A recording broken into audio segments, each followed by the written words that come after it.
Hi, everybody. Hope you're doing well. It is Monday, February 28th at 10:53 a.m. I promised on Twitter that I'd get a quick cast, a live cast to you this morning, and here we go. Before I get too deep into basketball talk, a couple interesting things have happened on the football front since I really talked about it. Number one, Michael Alamo entered the football transfer portal last week and wrote his thank you and all that stuff that they do, players do when they leave. And today he withdrew his name out of the transfer portal and removed his thank you note off of his Twitter feed. So that's good news. I think there was a guy on Twitter, I can't remember who it was, who said we're pretty thin at QB, but let's really look. You've got O'Connell. You've got now, I would probably say Alamo is second, Burton, and of course Brady Allen, who is going to be a beast. So that's a pretty hardy quarterback room. I really like it a lot. I think it's a smart move for Alamo. My guess is maybe put his toe in the water. I don't know. You never know. Maybe he thought he would get more interest jumping at him right away, but maybe he didn't get the big-time program interest that he thought he'd get. Big, lively arm. Let's repeat that. Big arm. Really a lot of swagger and moxie. A healthy ego about him, according to Coach Brahm and others who have met him. And that's nothing but positive for me. But I wanted to talk about a couple things. I hinted at this on Twitter, and I want to talk about some specific things about the basketball team and what we're looking at as we go down the stretch. But before I do it, let me thank our sponsors. Go to Gridiron Metalworks, Interboiled at checkout. I know you're going to buy it. Make a huge order because you're ready. You're ready to do it. Interboiled, get 15% off. Martin Vintage, great classic t-shirts. Purdue Family, really nice stuff. They have a nice Purdue basketball fundamentals shirt you should check out. And they have a deal on sweatshirts right now.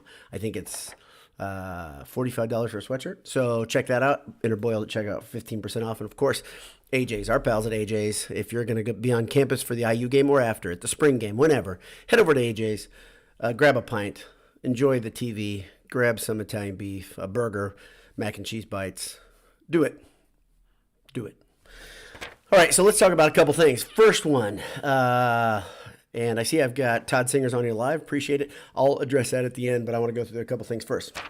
So first off, Purdue in this final stretch of games, they've got, of course, at Wisconsin tomorrow at 9 p.m. Then you've got IU at Mackey. And then the Big Ten tournament. I had someone ask me the question, really are the standings of the Big Ten set? Of course they're not set. But Purdue's standings and Purdue's enter to the Big Ten tournament is a bit locked in this way. They're going to get a double bye as far as I understand it. Right now, Purdue is tied in second with Illinois, and they've got the tiebreaker, so they'd be the higher seed. Wisconsin is sitting outright in first because they only have 4 losses. Purdue's 5. Purdue has a chance to beat Wisconsin, get a share of that title. Of course, lock in. I don't know what seed they'd be because you'd have to go into a second tiebreaker versus Wisconsin, but they'd beat Illinois in the tiebreaker, and then you'd have Ohio State. Purdue is possible. They could drop down to 4th, but they couldn't drop below 4th because they have the tiebreaker over Ohio State. That's how I understand it. So if you look ahead, Purdue could possibly lose to Wisconsin, lose to IU, and then go to the Big Ten tournament as a 4 seed, get the double bye, so start on Friday. If they beat Wisconsin, beat IU, of course they'll be a 1 or 2 seed. I really don't know. It's probably a score thing or points, my guess. So Purdue and Wisconsin are pretty much deadlocked. Purdue has the tiebreaker over Illinois, so they'd be ahead of them. Maybe somebody can explain that to me, what they understand the tiebreaker be, where Purdue would stand if they beat Wisconsin, then beat IU. People have said this team is interesting because they think they could win or lose any game. They could go into Wisconsin and really lay a thumping on them, or they could go into Wisconsin and get whipped like they did versus Michigan. I don't see the latter happening there myself. I think Purdue will go into Wisconsin, play hard, but I don't know if we have any real reason to believe that they're going to. I don't think we have a reason to believe that they're going to thump Wisconsin. I really don't. Sure they could. And Matt Painter has been awfully good at the Kohl Center, but I just don't see that happening. Okay, so that's the first thing I wanted to talk about. I wanted to also jog your memory about something. Purdue had a really good team a couple of years ago. Juwan Johnson, E'Twaun Moore's senior year, they ended the season 4 straight losses. Then they went They may have lost the Big Ten tournament there because that was their fourth loss. And then they went and had a disappointing flameout versus VCU, Shaka Smart's VCU team. That was 2011. So it's not ancient history. Many of you guys who are listening remember that. Probably most of you guys remember that. Purdue is in the position they could lose some it'd be pretty painful if they kind of circled the drain, looked disinterested, didn't come into Wisconsin or IU inspired. But my gut would tell me that they'll come into IU really inspired regardless of the outcome of Wisconsin. I sure as hell hope so. I don't know why. This team's pretty even keel, which is a good and a bad thing. But like I told you guys last time, I really like to see a fire lit under them at some point.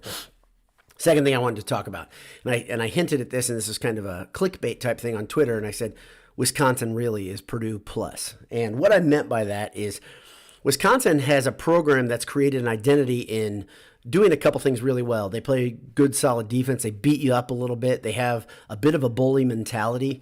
They always have an unlikable guy on the roster almost every year. Part of that is because Davison's been there for 115 years.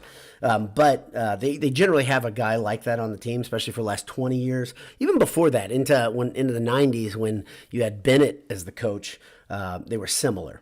But the program took a huge uptick in the early 2000s. And here's where Wisconsin is much, much, much better than Purdue in the tournament since 2000.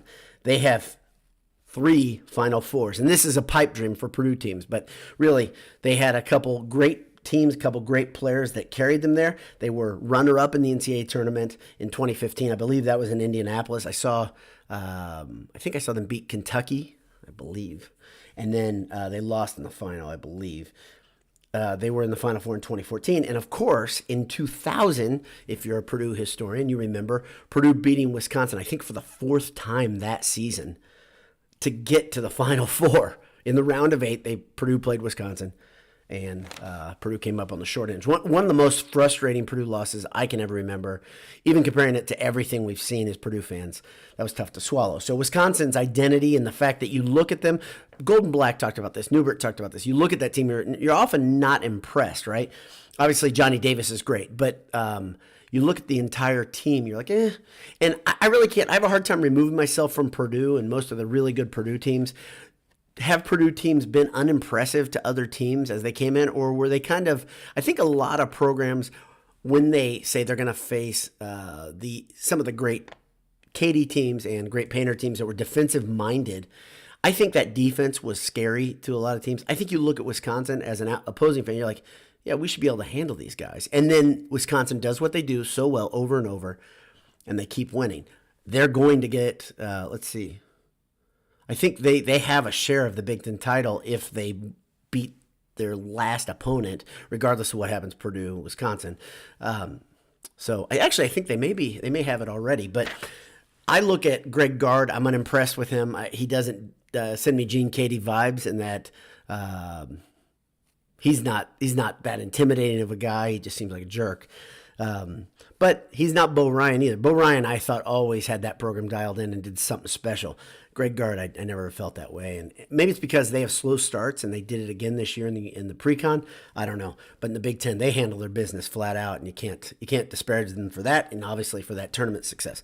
Finally, the third thing I wanted to look at was a little bit deeper dive. And it was something that a lot of Purdue fans have said, man, sometimes I just don't enjoy watching this team as much as previous teams. Even as last year, I had somebody say that they liked watching last year's team a bit more than this year. And if you really think about why that might be, which I've been trying to analyze this, I think there's a couple things. Number one, when a team is exceeding expectations, that's one thing fans love to see, because it looks like the guys are just grinding and working hard. Last year, that team was really doing some things that you're like, well, this is fun to watch this team grow up, and they've got a lot of good things happening. So that's one thing. So exceeding expectations is a big thing. But the second thing, I think a lot of people like surprises, meaning you come into the game, you're like, I don't know how this is going to go, and then your team, Purdue, beats that team. Okay, so I wanted to dig a little bit deeper in the idea of surprises are great. except when they're not great, because we've had some surprises this year that, and I have anyway, I don't want to put words in your mouth, but we've had surprises this year that weren't the best, most positive thing. And let me give you some examples. Okay, on the loss, let's go positive first, okay? On the positive side, the Nova game for me, the Purdue-Villanova game, that was a surprise. I didn't think Purdue would beat Villanova. I thought they'd beat North Carolina. I didn't think they'd beat Villanova. And the way they did it was awesome because Purdue kind of had more didn't know kind of about it. They had more horses. They poured it on at the end, right? That was a big surprise. Florida State game was a surprise to me because the offense was so dominant at the end of the game, especially that second half. Purdue just had this gear that overwhelmed Florida State. I thought Florida State was still pretty good at that point. I was wrong, clearly. So that's the thing. Got to look at things through context of what we know versus what we knew then. I think beating Illinois at Illinois was a big deal. That was a game that showed me a lot of toughness. That was probably, in my opinion, Purdue played their toughest brand of basketball all season in Champaign. So that one surprised me. Illinois at Purdue. Purdue dominated that game at offense at times. I thought Purdue would win, but it was the nature of that win. I thought Purdue would lose at Illinois. But at Mackey, I thought Purdue would win in a closer game. So then let's go into the negatives, okay? And this is the problem. So I gave you 4 positives, surprises that I thought that the game wouldn't go that way, and it really was kind of, like, wow, that was great. That was awesome. You walk away from it with a real positive feeling regardless. And then on the other side, on the negatives, you had the Rutgers road loss, I think, disappointed about everybody just because the nature of it and the fact that Rutgers kept their stranglehold on Purdue. That was a disappointment. Wisconsin beating Purdue at Mackey. The students weren't there. There was no paint crew, and that makes a big difference at Mackey, of course. But the way Wisconsin methodically beat Purdue, and Purdue couldn't get close at the end and make a stop, that was frustrating. Of course, Johnny Davis, again, Superman. The Michigan road loss, of course, was extremely disappointing. We can say whatever we want of the reason, but that game was extremely disappointing for me because I thought Purdue could sweep Michigan. I thought there was a really good chance of that. And not only did they not sweep them, they got just absolutely thrashed in Chrysler. And then, of course, the Michigan State road loss. I don't know if I went into that game fully expecting Purdue to beat Michigan State because it's still a road game. But part of me definitely thought Purdue should be able to handle their business because of the week off and the fact that Michigan State was just floundering and trying to find identity, but didn't go Purdue's way, and that's Purdue's fault. Again, something they did.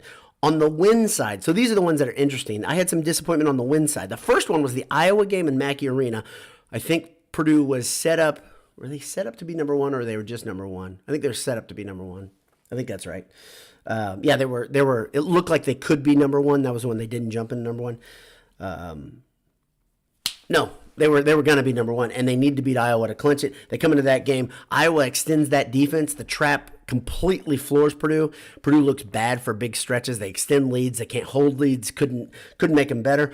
And I thought Purdue really didn't play as well as they should have. They got the win, 77-70, I believe, but that was a big deal. That was a bit of a disappointment outcome. And then another win that disappointed me, of course, was Maryland, just because that was a game in the wake of that bad Michigan loss. Purdue plays Maryland, and they were sluggish, and they were just not a good team on offense either, which is pretty unusual in this season.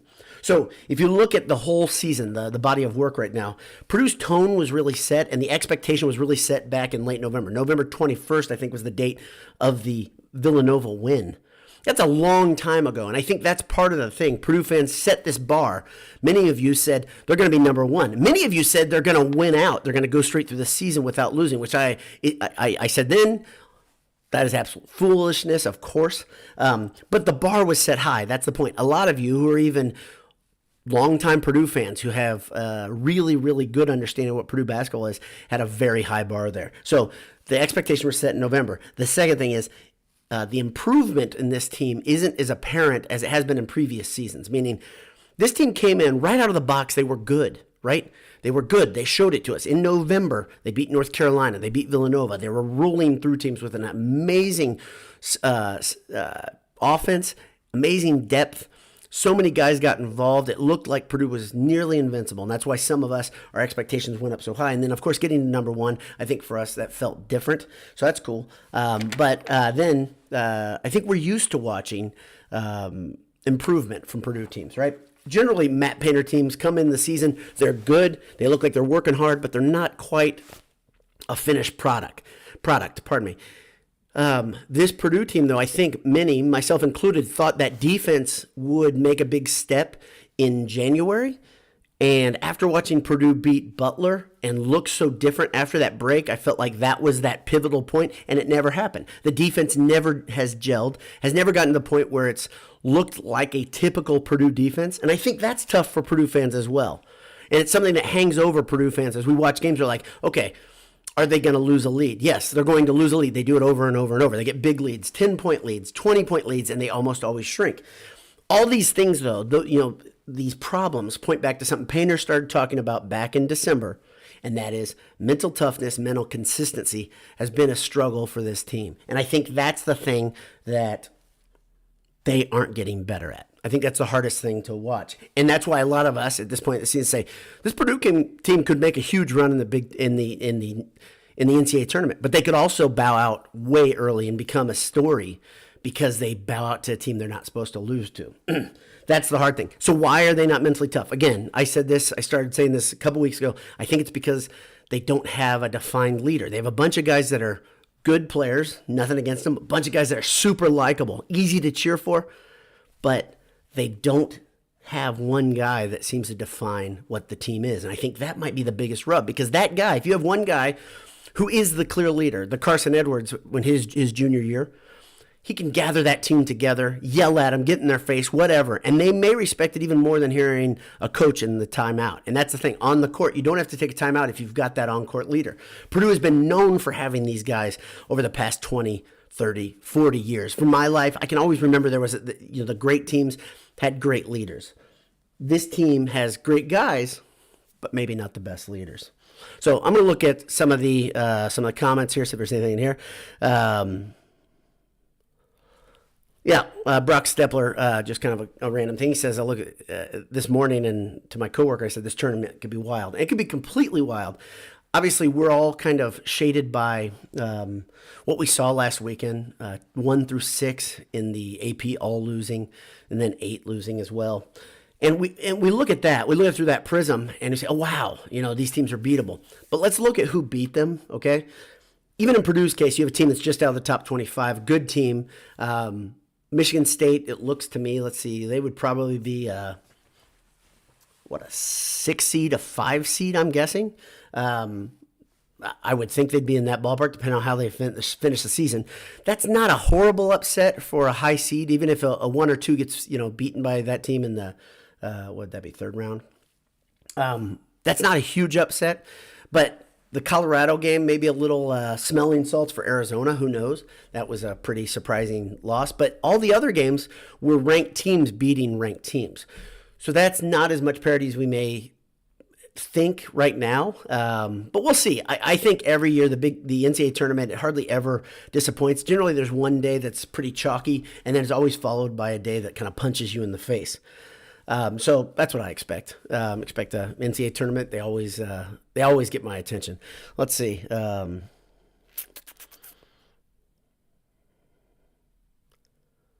Sorry, I'm so bad at fielding questions on the fly, and there's a ton of comments here, and a lot of them had a lot of words, so they're hard for me to quickly breeze over.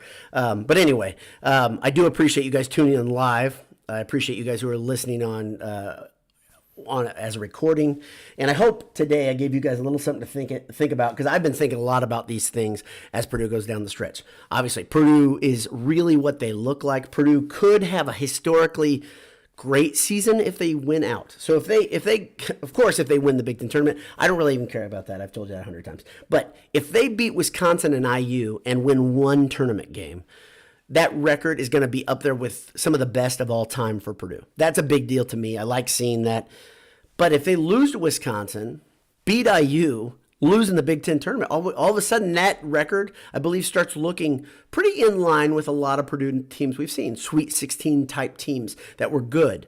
The difference is this Purdue was way, way up at the beginning of the season, like we were talking about. So expectations matter. The way the team finishes matters more than anything. And all of us, every single Purdue fan, want to see Purdue play their best basketball in March and hopefully early April if they're that blessed to get there.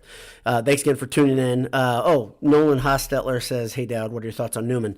My thoughts on Newman, if you kind of tuned into this regularly, number one, I love Newman. I think it's a big loss that he's not a part of the rotation anymore. I understand why Painter has the perspective that he does, where he needs guys that come in and kind of are good at just plugging in and being consistent right away. Newman is not the defender that Morton is. That's the first thing out of the box. He is not. He's not a horrible defender. He's not worse than some of the guys that play regularly, in my opinion. I could dig deeper in that, but I'm not going to right now. But I think the big thing is Newman came in, he was supposed to be a shooter, right? He's supposed to be a guy that knocks down shots, and he takes a little while to get in the flow of the game, especially on games where, for one reason or another, he's cold right out of the box. And so he's not a guy that's a microwave specifically like Morton has been. And I think that's hurt his minutes. Of course, Ivy, much of the season, has given you very little reason to be pulled off the court. He's given a couple recently in the last 4 games or so. But that's the big story. I think Purdue is weaker because they don't have Newman in the rotation, just because I think he's that good of a player. But I also feel like I understand what Painter's saying, because he wants guys that are going to come in a limited role and do big things, and he hadn't shown that. So I think that, remember, let's not forget, Newman got plugged into the starting lineup versus Northwestern, and I thought it was an odd move when it happened by Painter, but I think Painter really wanted to give Newman something to build on, and Newman had an awful, awful game that time. He came in, I think he was turning the ball over, he was missing his shots, and his defense looked bad, and that was an opportunity, and it was kind of a pivotal moment, because then Ivy was back because of his injury. He was fine after that, and he hasn't been on the bench much at all, and so now Newman's in the situation that he's in. I hope he sticks around for next season, because I think he could be really important. I think they're going to need minutes from him. They're going to need guys that can shoot. And depending upon how those freshmen are out of the box, I mean, he could be a starter next year. That's the thing. It's wild. But we'll see, and there are a lot of variables. So we are at over 20 minutes. Thanks again for tuning in. Hope you guys are having a great day so far. Hope it started off well, and hope it finishes even better. God bless you. Hammer down. We'll talk to you soon. See ya.